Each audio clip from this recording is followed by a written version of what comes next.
Coming up here on today's video, we have the latest news and rumors around the Miami Dolphins. We're going to talk about Tua's rough day because, let's face it, anytime you have the amount of interceptions that he did, even if it is at minicamp, even if it's on 7-on-7, it's definitely not what you're looking for. Jacoby Brissett, he also struggled. We'll take a deep dive into that. And then Xavien Howard, we have to talk about the holdout around the star cornerback.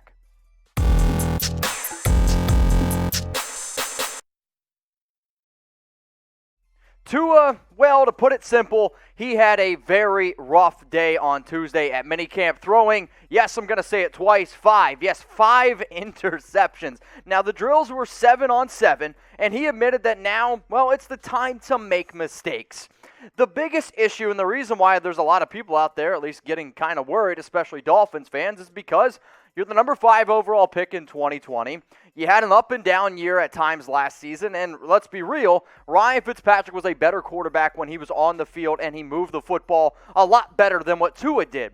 But I will give Tua some credit because, you know, if you're going to work in the NFL, especially if you're going to be a quarterback, you have to be able to look at things the glass half full, and that's exactly what he's doing, especially with this quote here. Tua, after throwing the 5 picks, was asked, hey, like, how you feeling? And he went on to say, we wanted to be aggressive today with the passing game. We wanted to see if we could fit throws in. We wanted to see what throws we could make under these conditions. We just trying to throw the ball vertically down the field. Obviously, you want to be smart, but if there's a time to make mistakes, now is the time to make mistakes. So last season in 10 games, one of the things that Tua actually really got knocked for was being a little bit too safe.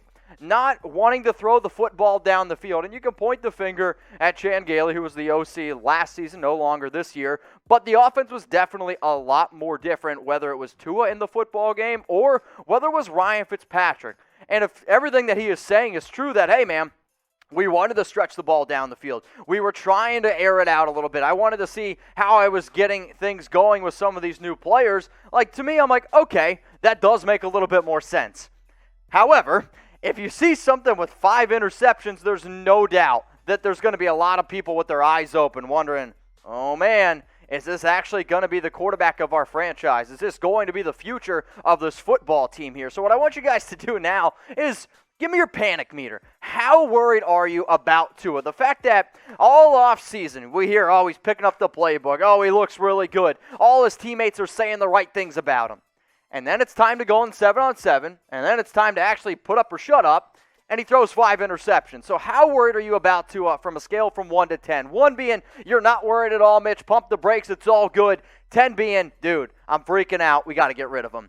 For me, man, it's going to be a 3 for me, dog. So I get the idea that he threw 5 picks. But this is still, I'm going to say, Tua's first real offseason being an NFL quarterback, having all this put on him. But I am actually happy that I found the quote, because my very first point was going to be, Miami wants Tua to be more aggressive. And if you're trying to figure out some of these new playmakers you have, if all your guys are talking about how great this speed is and how our vertical tack needs to be a little bit better, then guess what? I'm okay chucking the ball down the field because he's 100% right in saying this. Now is the time to make mistakes. But I wasn't actually there. If there's a few passes underneath, maybe across the middle, or maybe in the flat that get intercepted, that's a concern. But if they are just trying to stretch the ball down the field and get a little bit more chemistry, maybe then, hey, I'm a little bit more okay with the 5 interceptions. So Tua, he's the quarterback one. Obviously, they decided to move on from Ryan Fitzpatrick, and they're hoping for Jacoby Brissett to be a reliable QB2.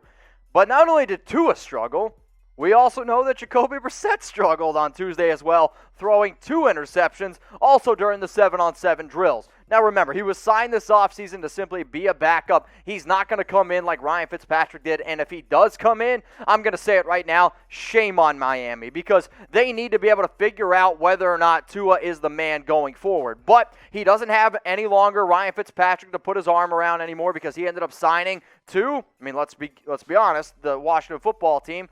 Maybe they'll regret it a little bit. I don't know if they will, because they still want to be able to invest in that future. However, 7 interceptions from your top 2 quarterbacks is never great. But the theme of today's show is going to be looking at the glass half full. The Dolphins that have one of the best defenses in the National Football League last season, they were elite at being able to create turnovers. They were elite, especially being able to create interceptions. One of the issues with that is like, hey, the main guy that was creating all those interceptions was Xavien Howard, and, he hasn't been at mandatory minicamp at all. So let me know, what's your one-word reaction to the Dolphins quarterback struggles on day one of minicamp? Because it is something that we're going to talk about. Anytime that I've done a show here on Dolphins Today, it's always been we're going to talk about the quarterback. So give me your one-word reaction. If you curse, remember, YouTube's probably going to block it. If you need to drop the F-bomb, the rule here at Chat Sports is just say Tom instead. My one-word reaction is relax. It is the middle of June, and June is always the time of year where people either really freak out or it's super hype season. I mean, he's in the best shape of his life. He's never been smarter. Tua, I've never been healthier. And now he throws 5 interceptions. And, I mean, I've gone on social media, and people are like, all right, we got to get rid of this guy. We need to trade for this quarterback, this quarterback. It's all good. Watch this. Whew, take a breath. It's okay. Just relax. Now, if you want to join the family, don't miss out on the latest Dolphins updates. Maybe you didn't know that Tua threw for 5 picks. Maybe you didn't know Jacoby Brissett had 2. Don't worry. We got you covered here. And for everyone that is already subscribed, let's do a cherry on top here. I want you to turn on your notifications. All you got to do is hit the bell underneath the video. And if you want to get a shout out on a future show, try to be one of the very first people to comment on a video. Now, how is the easiest way to be able to do that? I want you to go to your settings app on your iPhone, Android. I want you to scroll on down, tap YouTube. Then I want you to tap notifications and then turn on allow notifications. That way, if you guys get a text message or if you get a video, it'll pop up right on your screen just like that. So here are some of our first comment clubs, which basically is like, here are our last 5 videos that we put out on the channel, and here are the first 5 people that at least commented something, right? So shout out to Lance, shout out to God290, Justin Mars, and then Marcos Diaz, and then Marcus Smith. So what'd you say, Sam? 2K God 290. I don't play 2K. I'm just going to be honest with you. But, ow, Christ, did you hear that? Slamming my hand on the table here, but shout out to everyone that's got their notifications turned on. All right, let's go to the last story coming up here, and it's probably the biggest one. But I wanted to be able to talk about it. It's Xavien Howard. I've been on this show now for weeks, maybe even months at this point, saying, hey, don't be surprised if Howard decides to hold out. All the trade rumors out there, people were like, oh, it's clickbait, it's clickbait.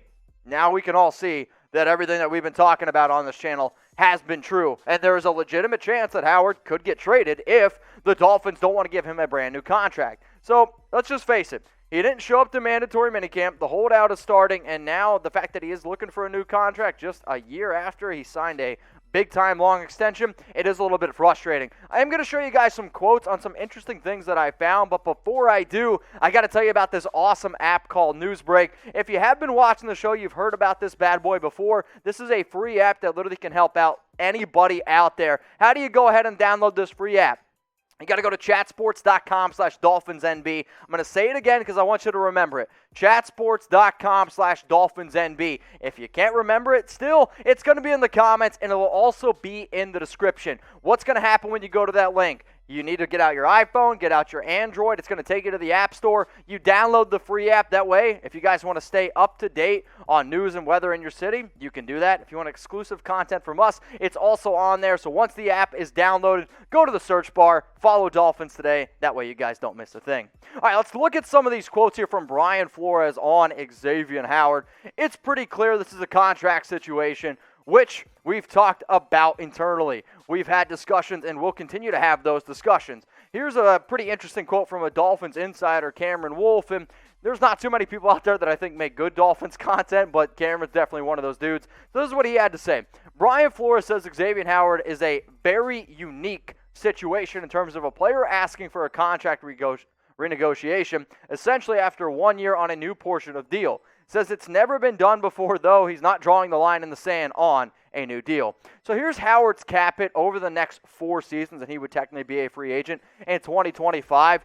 The biggest issue that I personally see for Howard is, sure, he's coming off a 10 interception season, 20 pass breakups, finished 3rd in Defensive Player of the Year voting, but he's making only $12 million guaranteed in 2021, and then these next 3 years here, there's no guarantees. Howard simply wants more guarantees, and I actually think that he does want to be one of the highest paid, if not the highest paid cornerback in the National Football League. Do I think it's a little bit lame?